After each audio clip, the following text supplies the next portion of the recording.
ભાવનગર શહેરના કાળિયાબીડ વિસ્તારમાં રહેતા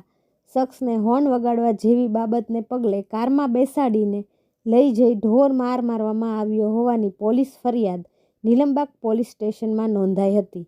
જેને પગલે પોલીસે 3 શખ્સોને ઝડપી લીધા છે.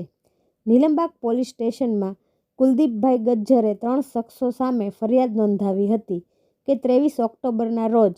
તેઓ પોતાના પરિવાર સાથે તેમના મામાના ઘરે જતા હતા. તે દરમિયાન સની કસોટિયાએ આવીને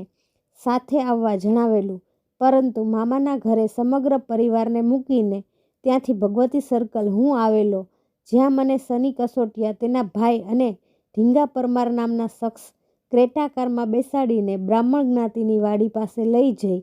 તું રાત્રે હોર્ન કેમ મારતો હતો તેમ કહીને ધોકા અને ઢીકાપાટુનો માર માર્યો હોવાની ફરિયાદ નોંધાવી હતી, જેથી નીલમબાગ પોલીસે ફરિયાદના આધારે સની કસોટિયા, સનીનો ભાઈ અને ઢીંગા પરમારને ઝડપીને ધોરણસરની કાર્યવાહી હાથ ધરી છે.